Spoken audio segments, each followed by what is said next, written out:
Right now we're at Fairfield County, right outside of Columbus, man, on the Empowerment Workshop Tour. Myself, Cardell Sims, Brandon Lasson, man, all formerly incarcerated individuals going in, knock this workshop out. Entrepreneurship, resume building, vision boarding, and a whole lot of resources for the men that's incarcerated. You know, this is something that's never really been done before on the tour going throughout the country, man. You about to lay it down. And so, documentary coming soon.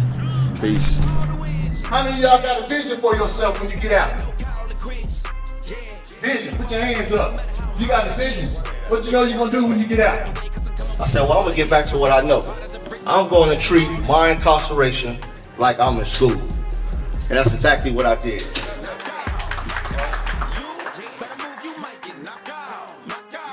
I took the franchise from 1.4 million to 2.6 million in 18 months. They put me on news, I made Black Enterprise, I made Success Magazine, I made Entrepreneur. That's telling me that I gotta change people I'm dealing with. Whether it's wife, family, kids, whatever.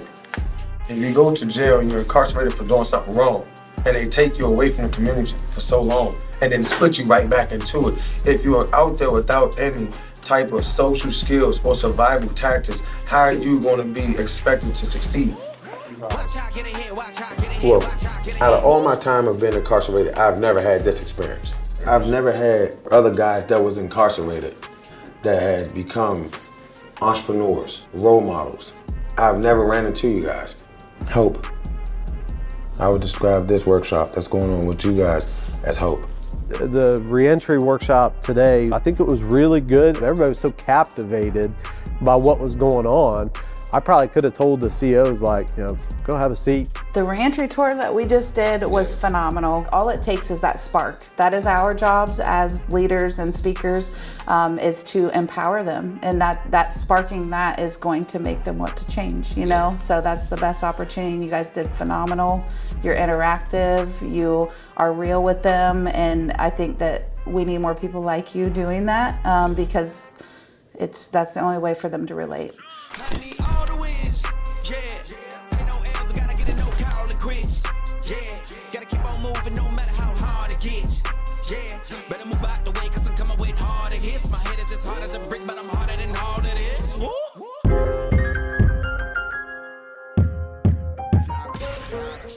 The reentry journey.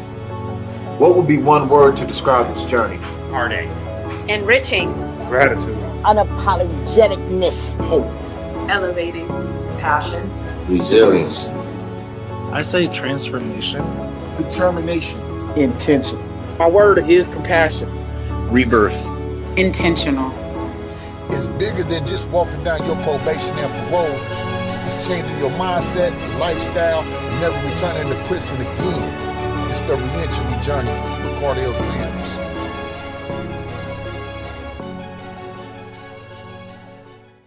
Welcome to another episode of the Reentry Journey. I am your host, Cardell Sims, and it feels good to be back. And today, man, our guest, he was just telling me crazy things that happened to him in the business, man. And all I can say is he's better than me. But you know, when I asked him for the bio, man, he just simply said, man, addict since 12 years old, was an athlete, criminal-minded, full of entitlement, ego, and fear, emotionally and spiritually bankrupt to a completely law-abiding, good, godly being. He lives right, he walks the walk, his energy is pure, and he's doing God's work. He's just looking to make the planet a better place than he found it. Welcome to the reentry journey, no other than Mr. Spencer Cook. Welcome to the reentry journey. Thank you, Cardell. Nice to meet you. Oh man, like the merch. You. Oh, and look at did y'all peep the shirt? I am the evidence.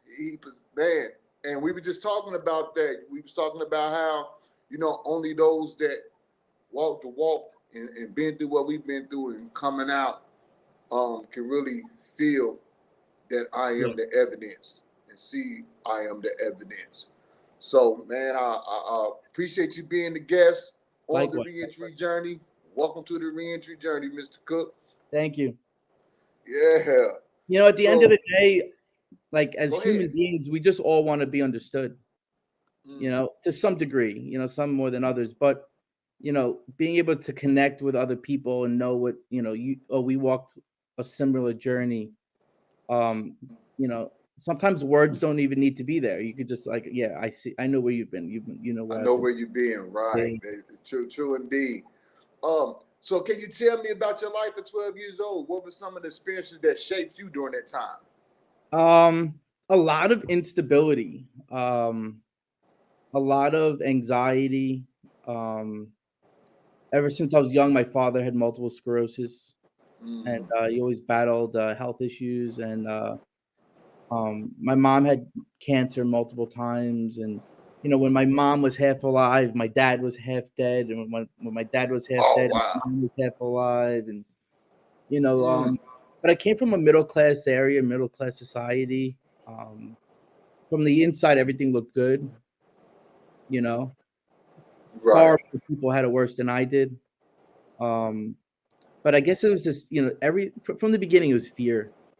You know, fear, insecurity. But while all the kids were playing in the sandbox, I was thinking like in the stars and like, what's this world about? And like, what's the purpose of this world? And you know, I was just, you know. So at an early age, you was a thinker. You always thought beyond. So like mediocre around me, but my head was out there, and I knew that there's bigger and greater things. You know, I knew life was coming, but there was always this fear of, you know, am I going to live a fulfilled life? Am I going to be satisfied? You know, mentally. You know? So I always had that. Go ahead. When I was in third grade, I got introduced to the sport of wrestling. And I kind of really didn't even have a choice. My brother threw me in there. And oh, you have an older brother. Yeah, I have an older brother. And I got my ass kicked. I got a younger brother. I bet he'll tell you the same thing. He was my sparring buddy. He was my wrestling practice. He was there. He was everything. It took me like 2 years to win my first match. Like he's and keep in mind, I'm in third grade, so you know, I remember telling my mom on the bleachers once, like, "Mom, I quit. Like, I'm done getting my ass kicked. Like, this sucks. This isn't fun." Right. And she just looked at me and she's like, "Your brother and your father ain't gonna let you quit." Nah, that ain't gonna work. You have two choices. You can keep getting your ass kicked, or you can start kicking some ass. And you know, shortly after that, I started to get decent. And you know, I lost my best friend, my great grandfather. He was my best friend. And then shortly after that, my mother got another round of stage 4 ovarian cancer diagnosis. And you know, they told her that this time you're gonna kiss it goodbye. You're gonna get comfortable. And you know, so much. There's always something going on, you know, and I'm not the only one. Everyone's got something going on all the time. Right. Yeah. Then I started kicking people's asses, and I started started getting nasty, and then numb to things, you know. Okay. The drinking started at 12. Oh. Right. I want to stop you there. Yeah. Because some people may be surprised when you say the drinking started at 12, right? Yeah. But it's crazy. I mean, that's where it started with me. I'm 45, so when Snoop Dogg and them was dropping Gin and Juice and all that in the early 90s, the Chronic albums, I was drinking. I was drinking 40 ounces, and I was like 11, 12 years old, and I never knew why.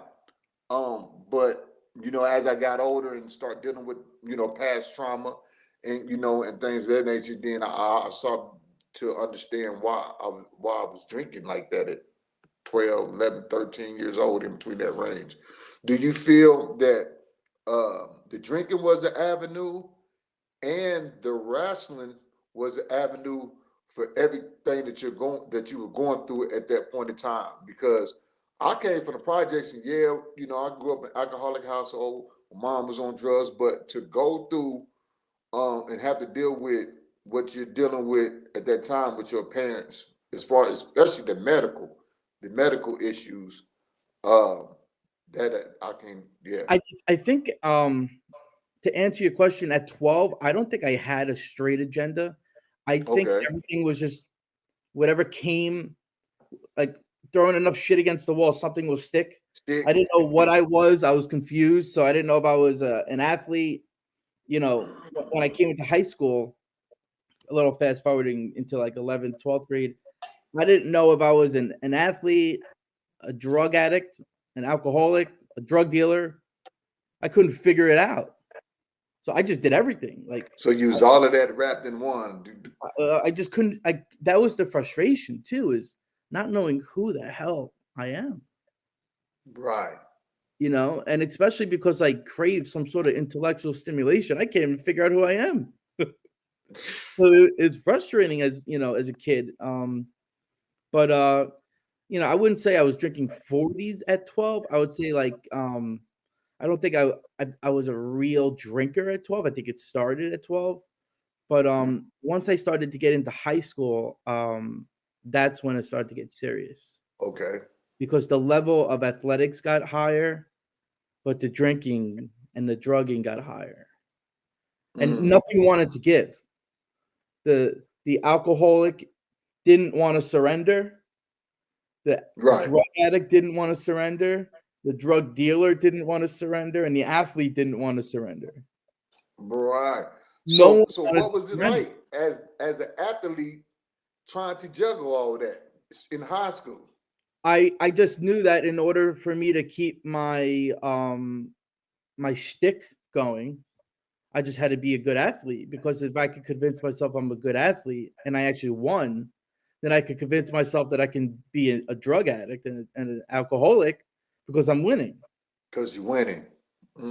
Right? From the outside, it looks great, right? Like most people, but on the inside, like I'm suffering. And I never got bullied by kids.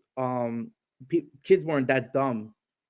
No, I mean you was on the wrestling team, man. But I was also a little nut job. But no one was dumb enough to bully me.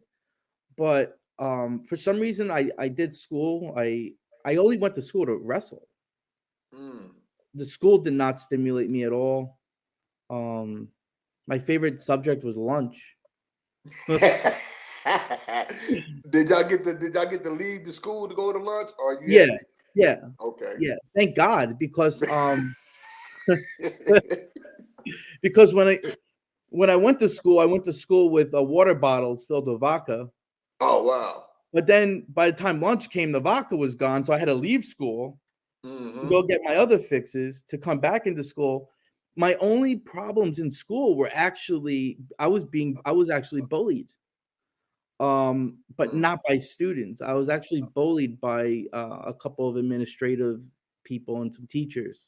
Okay. Not my personal teachers. Every teacher I ever had, they loved me. They never had a problem with me. But stemming from my brother, I had an assistant principal and a football coach who I never played for.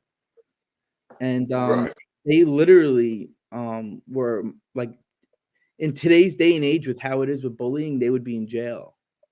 Oh yeah. No, like straight up, like.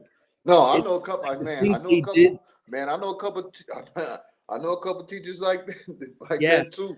Yeah. So it was easier to keep drinking and drugging, having to deal with bullshit from grown men, because the only ones who could have bullied me were people with authority. Okay. At that age, I was not to be bullied ever, but people with authority, you win, right? Yeah, they would do crazy things to torture. I had this guy once. He actually offered his football players money to punch me in the face. No one was dumb enough to do it, but nah. And he probably and his problem was he probably really wanted you just to play football.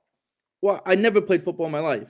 But deep down inside, he hated my brother, and they always, how teachers they get paid to supervise the events. Yeah.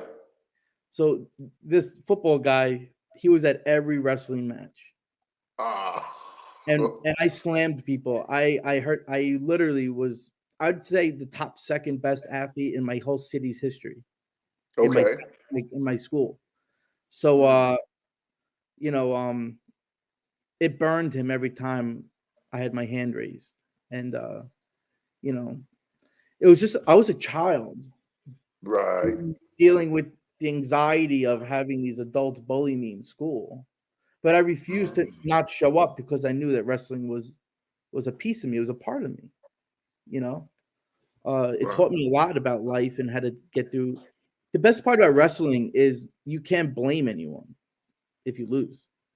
Yeah, Like, it's you. the tight end sucked, or you know, the quarterback, he didn't throw it right, or you know, point guard, you know, he point didn't guard coach. turned the ball over or something. But on that Yeah, like, wrestling mat, it's you. it's you and you. And yeah. if you lost, is because you got out wrestled, you got outbeat, you got out. Your endurance wasn't there, your strength wasn't there. Whatever it was your fault. Yeah. You know, you put yourself in a tight situation. It was your fault for putting yourself in that situation. I learned all these things at a young age, but for some reason in the criminal world, it never stuck. You know, I liked fast, easy money. It brought upon bad qualities in myself of laziness. You know, that fast life. You don't respect the money. You don't respect. You know, eventually it becomes normal. This that whole, like you said, not respecting the money, the law, a lot of things, and just getting caught up in that cycle. To the I didn't point care if where gas went up to $200 a gallon. I didn't pay my taxes. I broke 15 felonies before lunchtime like it was normal. Wow. If normal life was abnormal to me at a time, if you were a normal human being, we never crossed paths. You know, so you was always in the mix. Yeah, it took a journey, a real journey to like rewind the brain on what a normal living is and what normal life is and how to act normal. And you know, that real 180 journey is a journey. You know, like how to shake those thoughts off your head and you're like, hey, Spencer, that's not a normal thought. And you, right. Yeah, the normal. Play out the tape. Yeah, you got to. Excuse me. I think we had to, like with me, I had to do the same thing to say, you know, that's not normal. And I had to tell my homeboys and them that when we in my final, you know, I've been in prison 5 times, so it took 5 times for me to get it right. But on the last time, I was sitting with my cellie, and he's off the block with me in the feds. We done got this big federal case, and we sitting in there, and I said, man, that way we was living just not normal. He's like, what you mean? I said, it's not normal. I said, for us, we can walk into a house on the block. You walk through the house in the living room, it can be a whole bunch of people in there shooting shooting dice with guns on the floor, money on the floor. You go through another room, like little dining room area, somebody's in there cutting up dope on a plate, bagging it up. And you go in the kitchen, somebody might be in there cooking up dope. And for us, we don't see no problem with it. It's like cooking a dinner. Yeah. Yeah, we don't see no problem. I said, but your average person will walk into the house and we try to figure out what the hell is going on in here. I got to get up out of here. And I said, man, that's not normal. And I can't continue to let that be my normal, normalcy. I can't continue to let that be. So I definitely understand that part right there. You know, when you finally come to that conclusion that this isn't normal, you know, that's a godsend. Right. Obviously, you're not going to make the full change instantly. Exactly. Time to, you know, redo this. But to have that moment in your mind, that light bulb, and say there might be another avenue through life, you know, and you're giving your mind different outcomes of what your life could be. You know, most people can't ever get out of that. Right. Because if you're saying it's not normal, to me, your next question would be, then what is normal? What does normal look like? If I've been living my life throughout drug houses, for me, crack houses, running crack houses, and stuff like that, and that's not normal. What does a normal life look like? And I had to find examples from people that came from similar situations that I did, as far as growing up in the projects. Their parents might have been on drugs, or They might not lost their parents. You know, they had their hardships, but they never turned into or did the things that I did. You know, they went to school, worked hard, educated themselves, and then years later, and down the road, after I just spent my last 20, 25 years in and out of prison, they done built successful business companies, and they came exactly from the same conditions that I came from. My problem was, okay, I made the decision to do everything that's abnormal.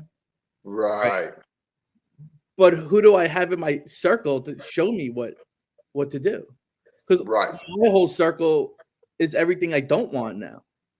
All my contacts and my connections and the people I know, the people I want no qualities from. So where am I going to find all this newfound thought of, I want to get into this, I want to get into that, I want to learn this, I want to learn that, I want a new circle, I want a new network. But where do you start? And where do you start? It's a slow process. You build one, form the relationship, build it, nurture it, build trust, and then they open up a door here and there. And you know, as addicts, we just want that instant gratification. Right. You know, I was shooting dope probably by 19 with other drugs, and I loved that instant gratification. I woke up and I drank alcohol. I did what I needed to do, but I got an instant gratification and an entitlement to that. So I had to separate these we'll call them shortcomings, these mental shortcomings. Like in the business world, it doesn't work like that. You got to get lucky. You got to be prepared. You got to have the right amount of information, knowledge, demeanor. People, you got to buy what you're selling. Things take time. You're not gonna just get the imaginary network in your mind instantly. Right. Sometimes and that's years to build. And that's 2 times that you said that it takes time. And I think it's important that people understand that, especially those that's coming out of prison and you're trying to, build this new life. And like you said, as addicts, we want that instant gratification. And that don't change when you come out. That don't go away when you come out of prison and you're trying to do right. Because you still want that instant. You want that, oh man, I want it all to come together quickly. But in reality, and keep in mind, everything I know is illegal. Everything I know what to do, I only know how to cut corners. I only know how to do illegal things, and everything I know, I have so much information, but it's all useless. Right. So now I have to retrain myself. I need to re-educate myself. I need to learn what I need to learn. Like you're literally starting from a clean sheet of paper, because everything you know, you don't want to know because you don't need to know it. Yeah, you don't need it. What I do know, I don't need to know. So I need to find new people to know. Right, exactly. But I want to take off running. Like, this is the alcoholic mind. I want to take off running. I'm not in a car, and I have no money, and I don't know where I'm going. That's the alcoholic mind. That is. It really is. Wow. So after high school, you just continued the cycle. Did you graduate? Or did you go to college? I graduated high school, which was, anyone could graduate high school. But I just wanted to be a drug dealer and make money. Okay. I just wanted the easy way out. Something that I've come to understand is I never wanted to grow up. And it was so easy drinking and drugging, because when you do that, you could just prolong everything. Yeah. That's pretty much why I drank and I drugged, is because it gave me an escape. Okay. And as long as those drugs didn't wear out, I'm okay. And when they wore out, we did. It's okay, because I had more. I always had more. I never had a problem of a shortage. Right. I had a stash here, a stash there, a stash here, as long as wherever I went, I had my stuff. You was good. I was good. You know, in the addiction world, they say that when you start drinking and drugging, your life is basically on pause emotionally. So when you started at 12, right, maybe take another year of serious damage, right? At 13, you're emotionally, like your spiritual, emotional being is on pause. And when you get yourself clean, it takes about 5 to 10 years to unwind all that damage if you didn't go too far and you didn't cause brain damage, to actually get back to that 13-year-old and start.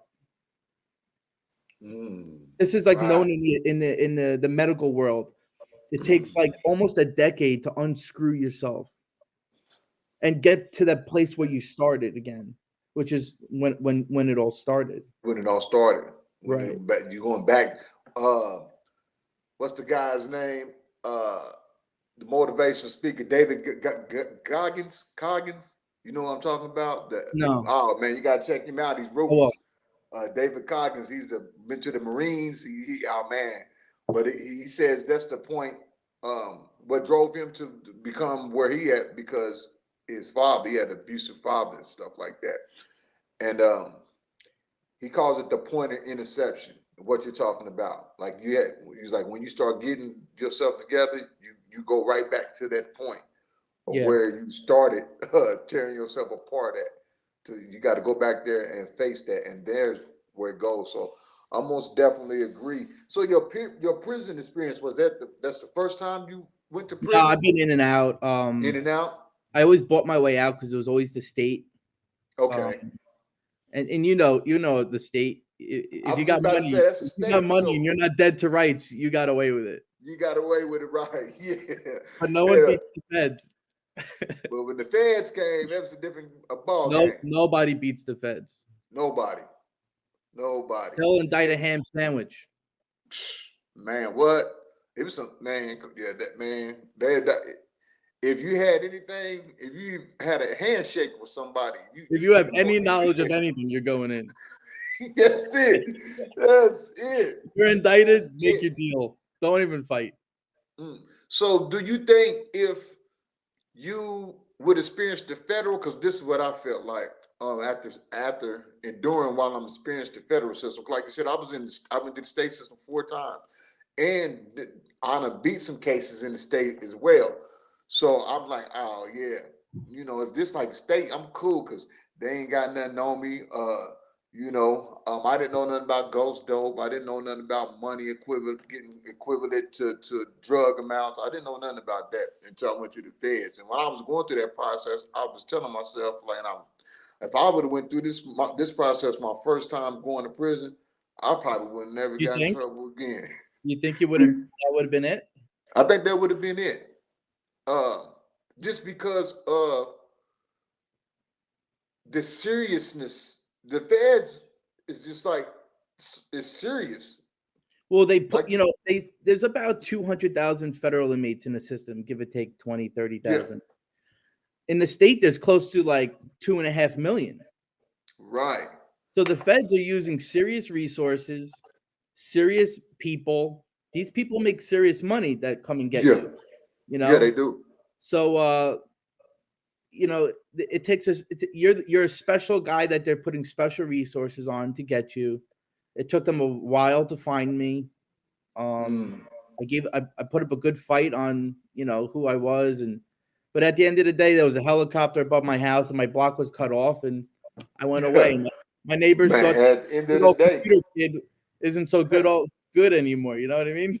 Yeah, I say that because, man, like I said, it's that seriousness of it. Like you said, in the state, and you could play.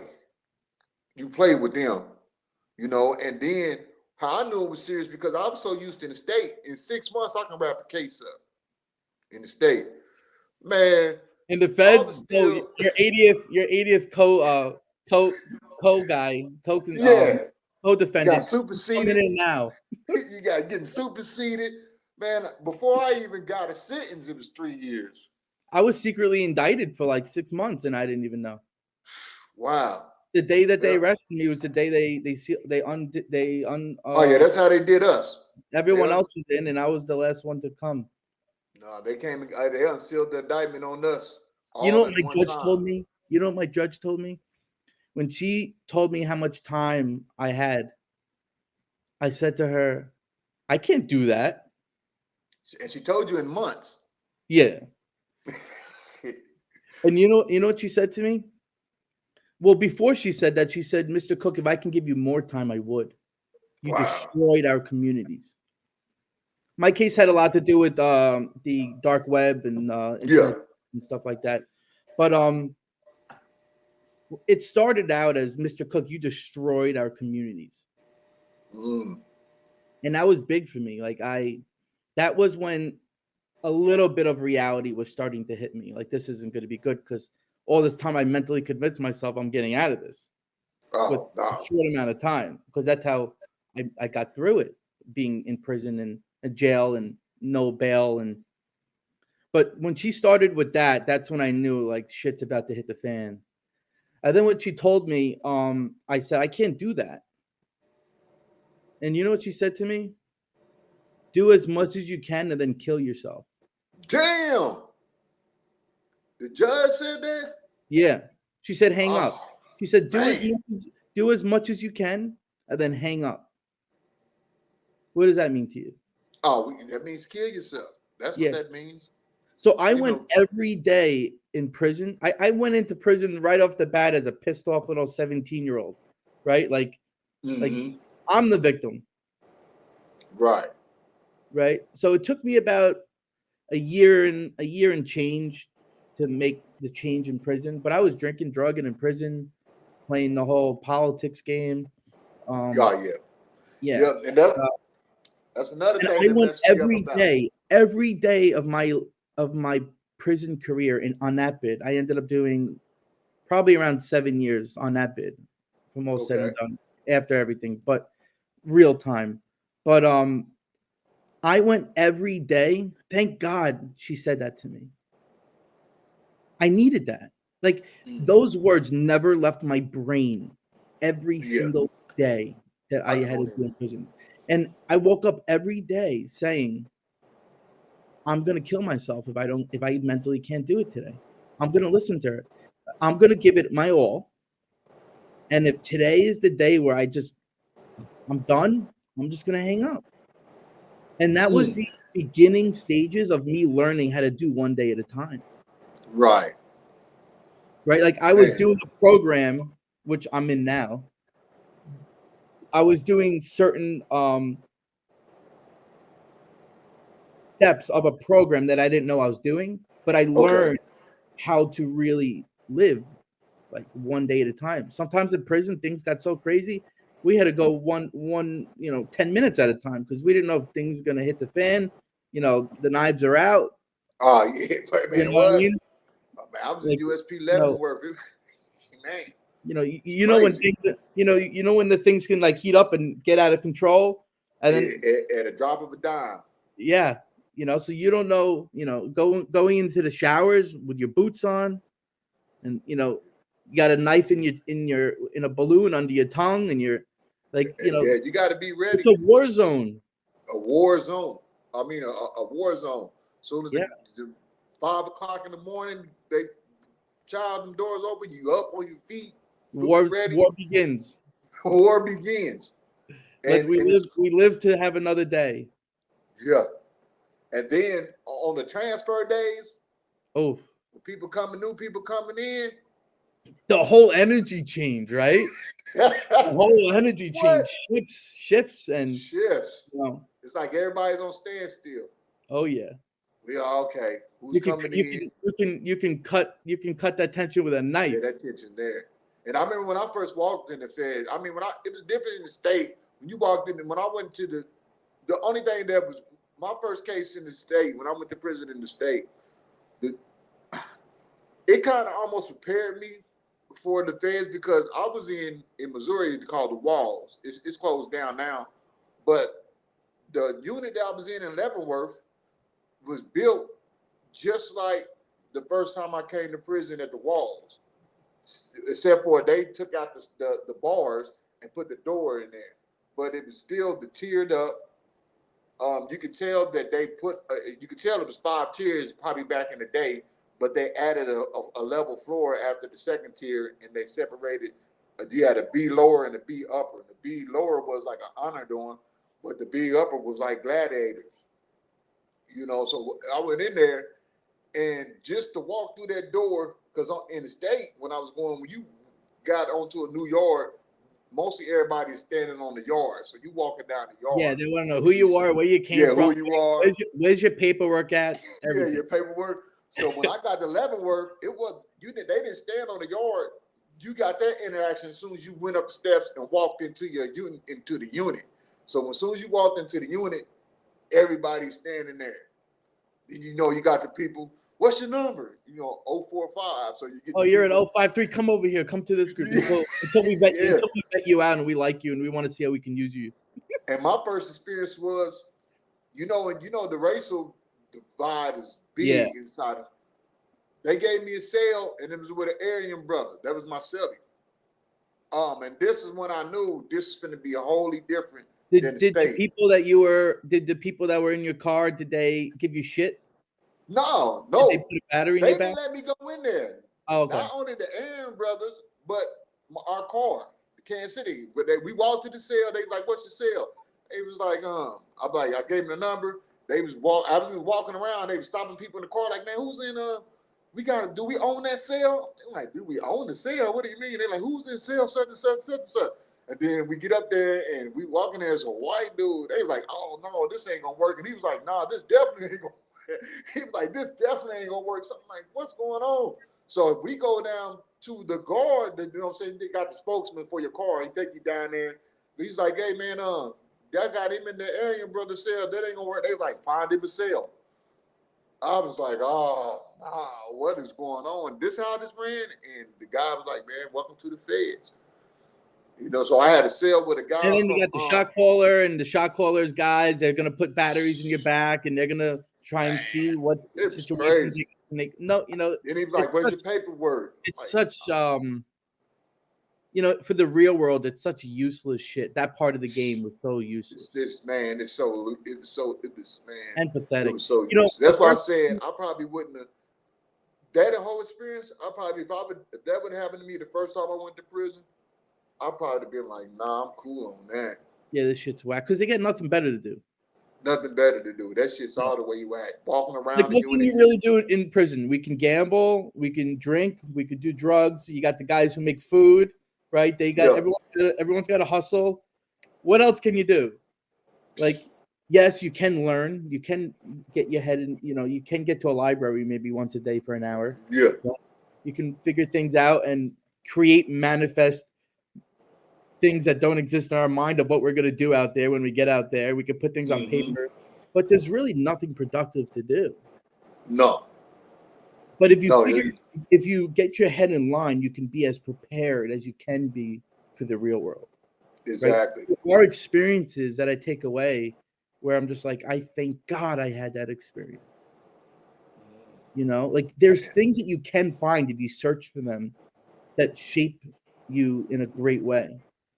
But it's like I belong to Alcoholics Anonymous. Okay. And a lot of times people will say when they're speaking, "I want you to take what you can take from me and leave the rest of the bullshit out. Whatever doesn't fit you or serve you or do any justice for you, throw it out if it came out of my mouth.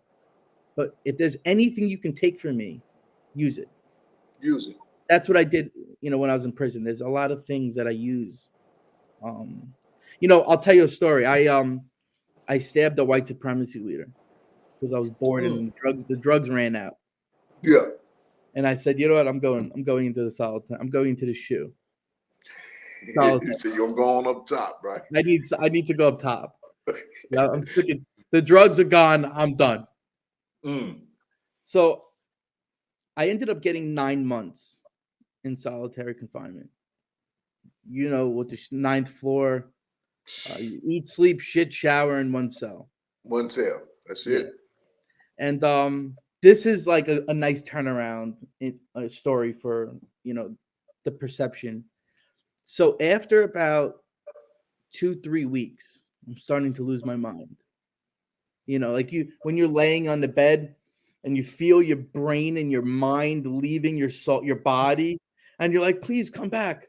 Please come back. You know what I mean? Right.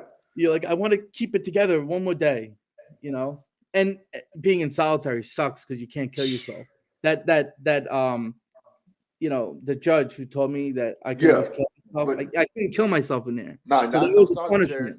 I didn't have that option if I wanted to kill myself for those 9 months, you know.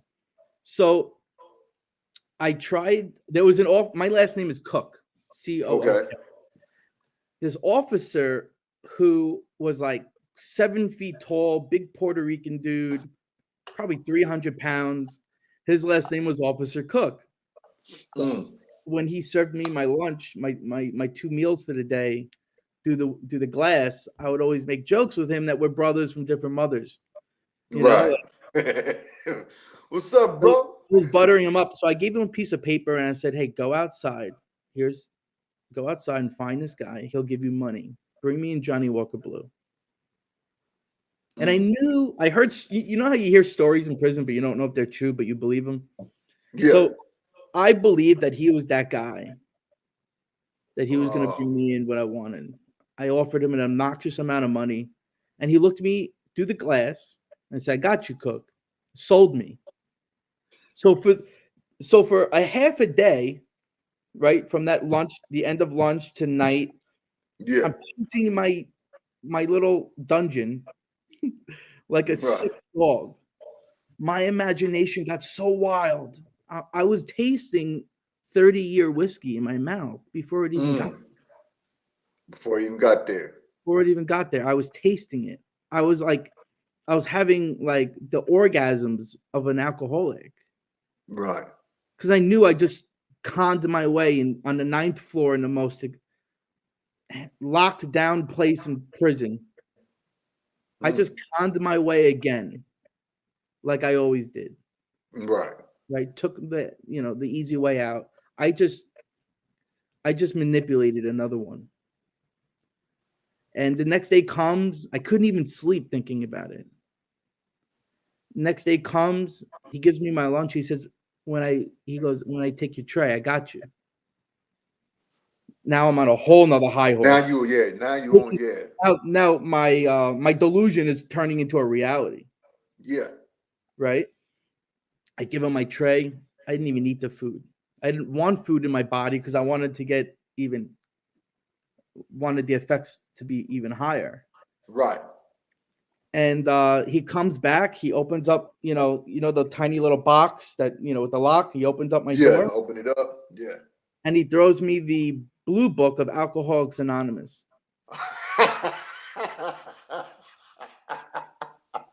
He said he got you. I wanted Johnny Walker Blue. He got me something that was blue. And he threw that book in my cell, locked the door, and he said, ingest that.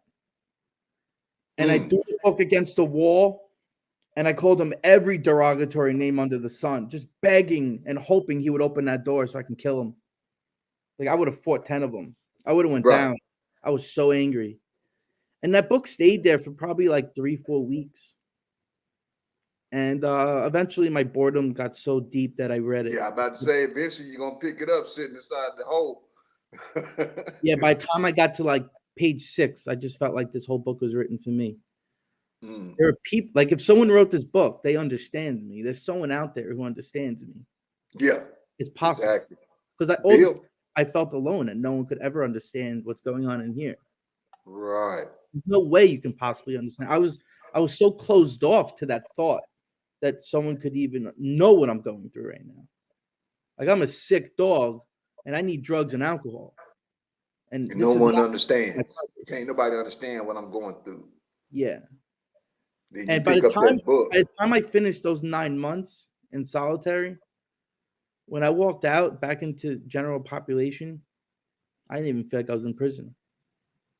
I left all that bullshit behind. I told people straight up, you come near me, I'm going to hurt you. We're going back into solitary. I'm doing my own bid. Doing it on your terms. Yeah.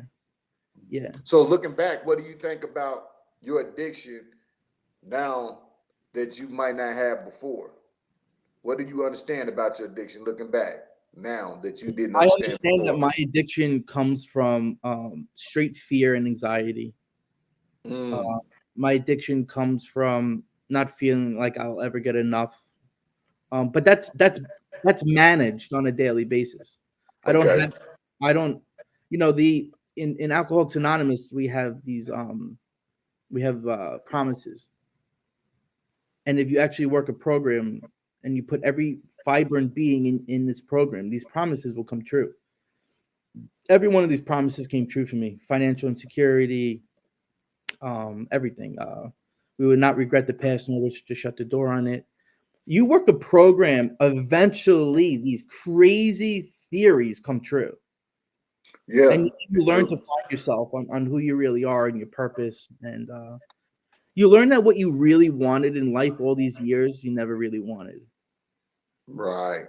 And they really never really mattered.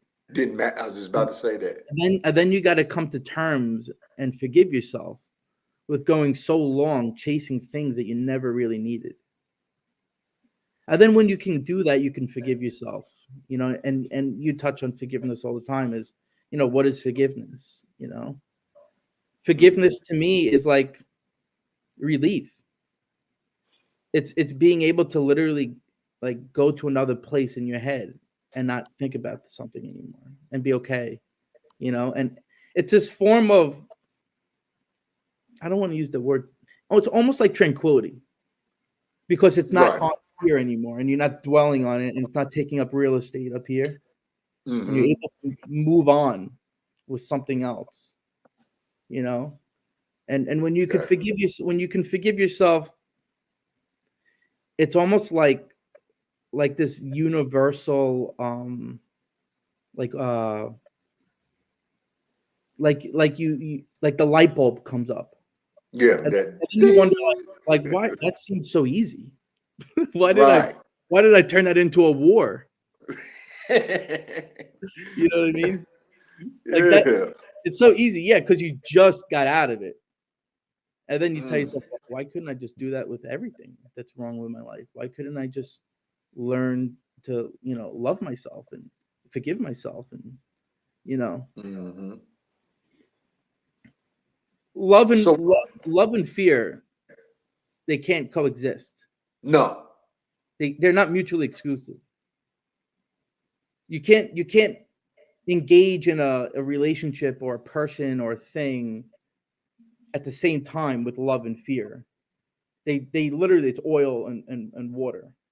You either have to have one or the other. You have to have other. You have to either have the faith. If you have the fear, if you don't have the faith, you got the fear. Yes.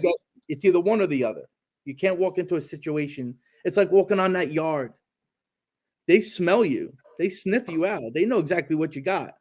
You don't need to tell them. They know if you're, going to be problems or, if they're going to jump on you and manipulate you.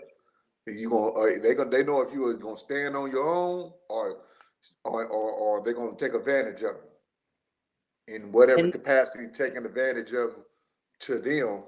Right. Is. Because people will doubt, back to life in the real world, people will doubt you. People are going to doubt you. They're going to doubt your business ventures. They're going to doubt maybe your motives. If they don't read you right, they're going to doubt anything. But if you don't learn to love that process, then you're in for a rude awakening. Rude awakening.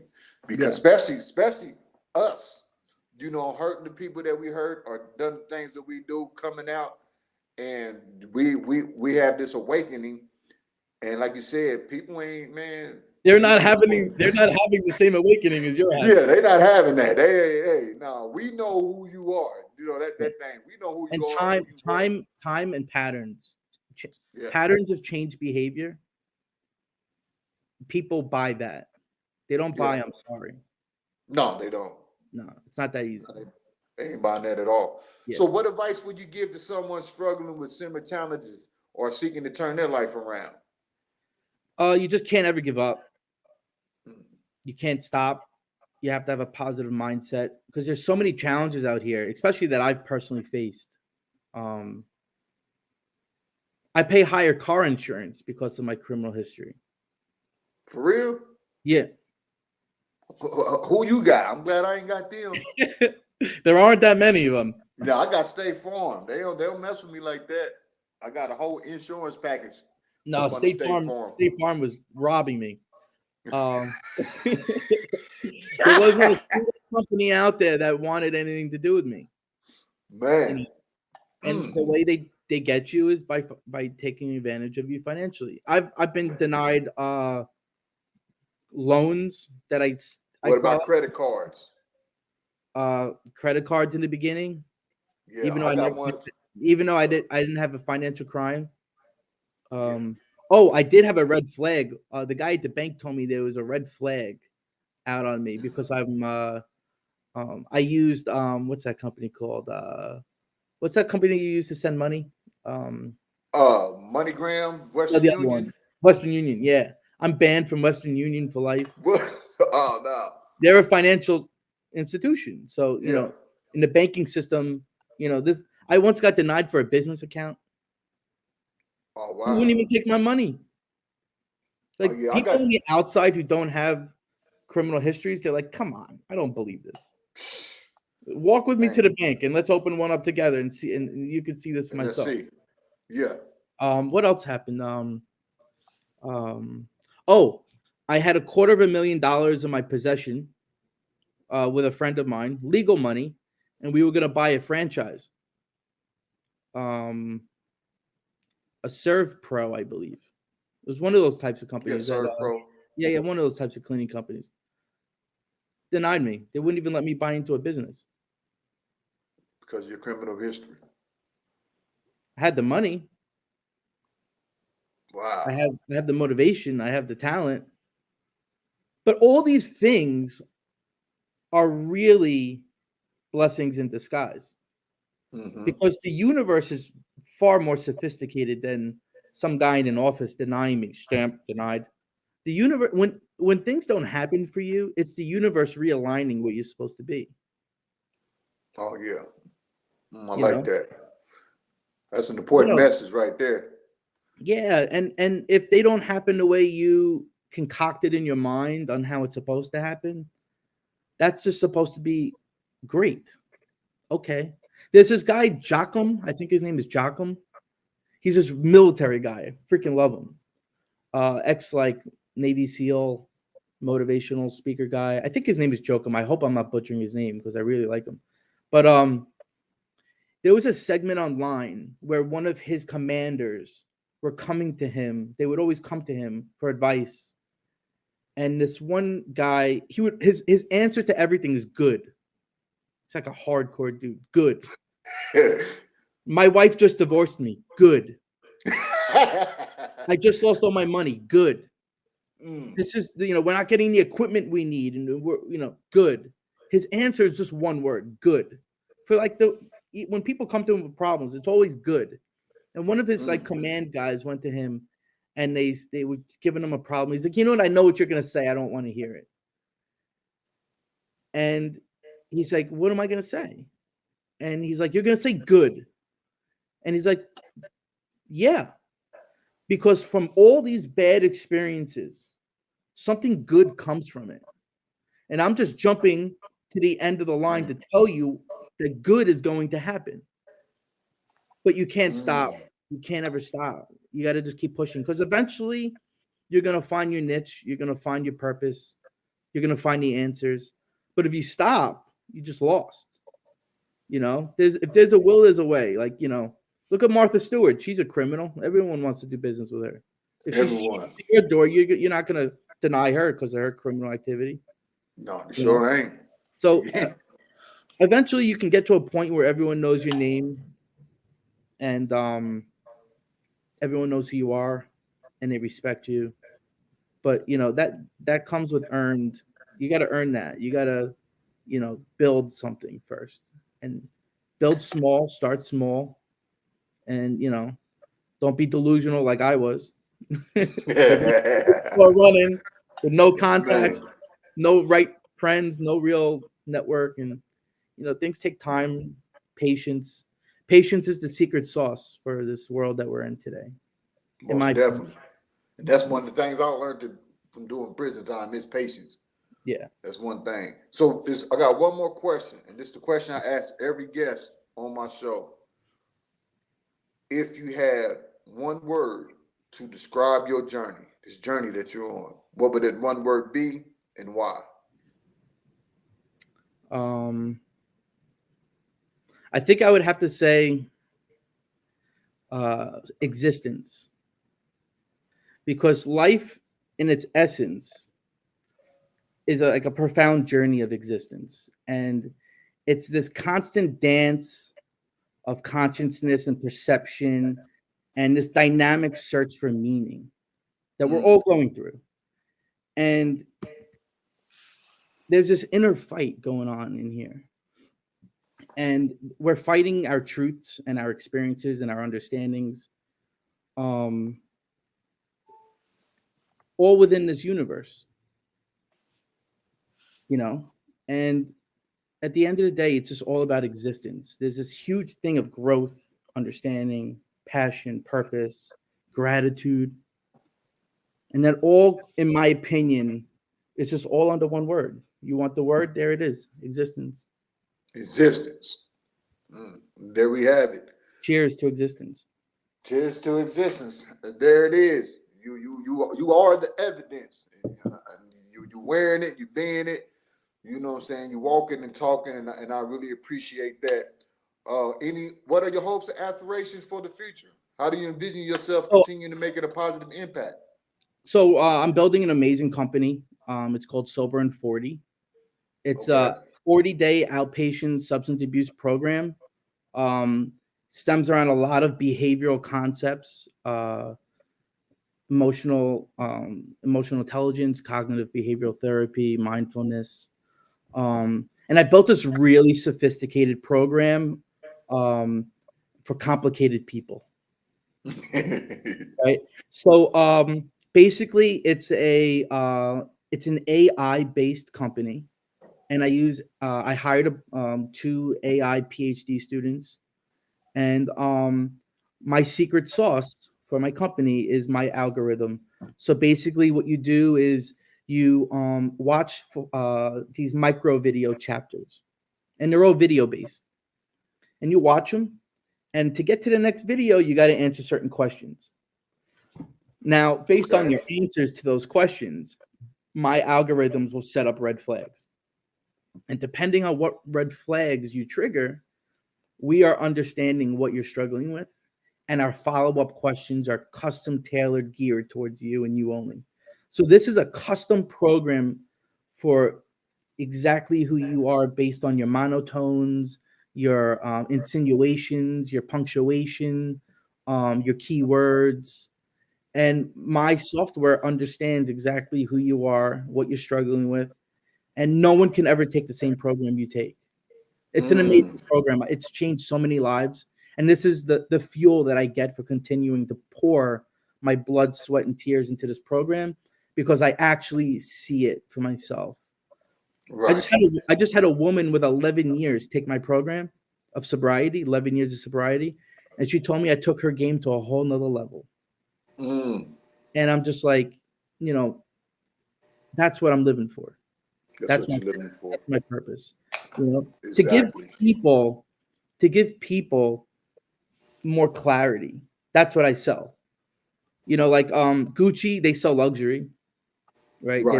They don't sell clothes. No, they sell luxury. Mercedes, they sell status. Not cars. Apple has that exclusivity type that embedded in their products. They don't sell technology. So the lesson with good companies is they're in the business of selling feelings. They sell feelings, not products. So Sober and 40, what we sell is we sell clarity, because eventually my program is going to help you be more clear about who you are, and with clarity you can find purpose. Right. You can grow. You can have self-growth, right? So at the end of the day, no one's going to remember my name, but they might remember how I helped them. And that's, to me, that's all I need. That's Is it. I don't care about your race, your color, who you are, what you came from, what you did. My drug of choice is helping others. Mm. You know, and Yeah, to me, like, that's life. Yeah, I can agree with that. And So, you're doing the same thing. I love what you yeah. do. You know, So- you go back into the jungle. Yeah, I go back in. I think because I know for a fact that's where it starts. You got to put the work in right where you at. When you was talking about how you was, even when you got incarcerated, how you were using that. Maybe I had to talk with my cellie. And I know him personally. Like I say, he's from the block, and I know what his downfall was. One of his downfalls was drinking. Like he got DWIs and things like that. And when we sit in our cell, you know, he was still drinking while we was incarcerated. I used to tell him, like, man, if you don't conquer that while you in here, man, everything you talking about going out to doing ain't gonna happen because you haven't conquered this. And sure enough, he got out a few months after I got out, and he violated his federal probation several times. Got sent back. Even had to get the ankle monitor and the thing on the card for drinking. You know, the saying, you know, how you act in there is how you're gonna act out there when you get out. Exactly. How you are in here, if you're this petty and you act like this and you talk like that, you think like that, it's good. It's all mirrored. It's gonna follow you out. So how can the people who watch the episode, they want to get in touch with you? How can they get in touch with you? So right now I'm in stealth mode. I just got Apple App Store acceptance for beta testing. Okay. But you know, I'll link up with you when we're rolling, and you know, it's called Sober and 40. Yeah. But right now we're gonna do beta testing in 2 weeks. Okay. And you know, my goal is, the way I'm coding the program is for anyone to use. So anyone could white label my app. My app is hundreds of thousands of dollars in coding alone, right? No one could afford $100,000 app. So if you're a therapist, a drug counselor, a sober home, an outpatient facility, you can have your own app with your name on it, right? Mm-hmm. Your logo, your colors, your paint, but it'll be powered by Sober and 40, and you'll be able to use our algorithms.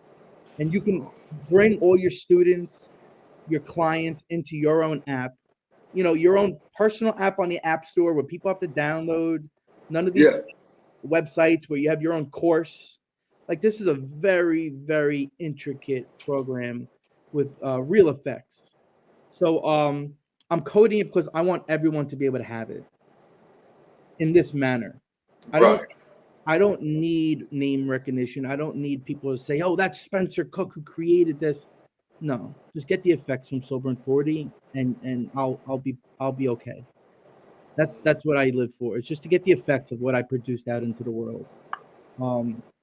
I imagine that cities, organizations, re-entry affairs organizations can all use my app and benefit from high, deep technology, but on a real sophisticated level with helping people individually.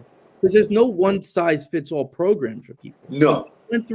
I can never go through what you went through. What I went through, you can never go through what I went through. Your journey is yours. And the only one who could have went through it is you. Right? The worst story in this conversation is yours. Because you went through it. You know, exactly. I didn't go through your story. I didn't walk your walk. So behavioral substance abuse issues has to be geared towards exactly who this person is. The program needs to talk the same language as the person taking the program. There's a lot of people out there who have good jobs, but they're just embarrassed to tell people around them. And over years, these bad habits will get worse and worse and worse and manifest into big problems. Big problems. Right. So, you know, like if you were a doctor and I told you I had stage 1 cancer, you'd say, okay, you got a chance. Right? So why are we not dealing with this addiction like cancer? The world doesn't focus on people in the second, fourth, fifth inning of the bowl game. They only want to help you when you're at your absolute worst. At your worst, right? Yeah. So there's a whole market for helping people get out of lower end addiction before it gets worse. You know, the world's complicated. That's where the focus really needs to be. You know, and just because you didn't have a problem inside, now you come out, now you can develop another problem. Like problems don't just stop because you got out of prison. No, they don't. No, they don't. They don't stop It just at all. it has just begun. And if you didn't know you had a And problem, you gotta face them. And you gotta face them out here. You can't be tucked away, hiding in no prison. You out here now.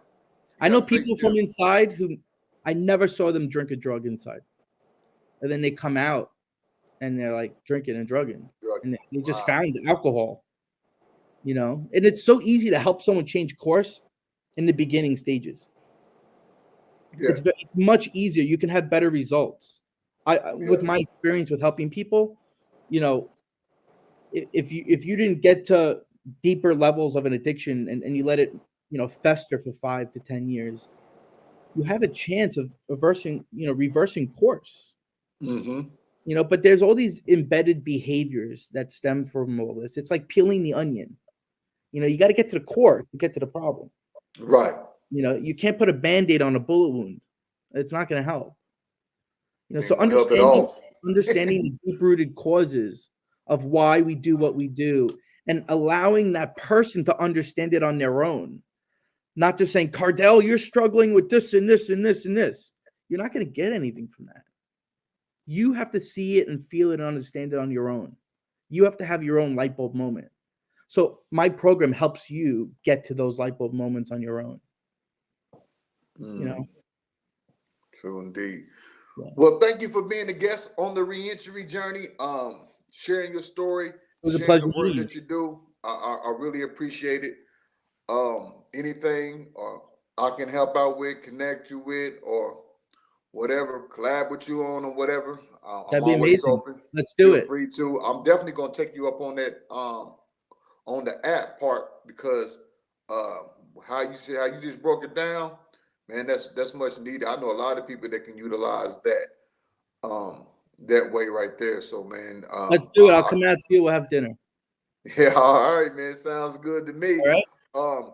This is another episode of the Reentry Journey. Thank you for everyone tuning in. Thank you, Spencer, for coming on, sharing your story, sharing your journey and the work that you're doing. And for those on the inside that is watching this, remember, don't let the limitations of your background reduce the height of your potential. Outgrow what you were born into. I'm Cardell Sims. This is our guest, Spencer Cook, and we are out of here. Cardell Sims, reentry consultant, motivational speaker, author, founder, owner of On the Inside Reentry Academy. I've been to prison 5 times, county jails 4 times. Same type of lifestyle I live. Grew up in a poverty neighborhood. My mom was on crack. Father wasn't nowhere around. Yeah, right now we're in Chicago, Illinois at Cook County Division 11, speaking to the participants at the Cook County Jail. We got entrepreneurship workshop, we got vision board, we got goal setting, we got parenthood, all led by formerly incarcerated individuals. It's about 8 or 9 of us here on today, so we're here to make impact and also to be able to inspire the men upon their release, they can be successful as well. This is actually for my vision when I got out of prison, to come back and give people the game, like how to be successful. And it's really all about having a vision. That's what I do in the workshop. Talk about having a vision for yourself, creating vision boards, how to set the goals to accomplish the vision. First time you get incarcerated, you should be preparing for your release. What's the vision I got for my family? What's the vision I got to be a career? All the times I was running in and out of prison, I ain't have a vision for myself. The only vision I seen was me going back to the block, hustling, selling crack, and I'm right back locked up. So the only time I came out of prison with a vision and prepared with an actual plan, I ain't never been back. The participants came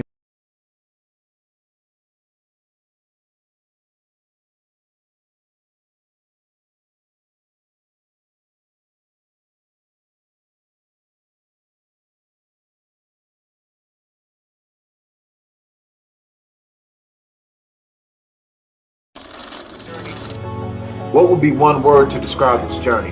Heartache. Enriching. Gratitude. Unapologeticness. Hope. Elevating. Passion. Resilience. I say transformation. Determination. Intention. My word is compassion. Rebirth. Intentional. It's bigger than just walking down your probation and parole.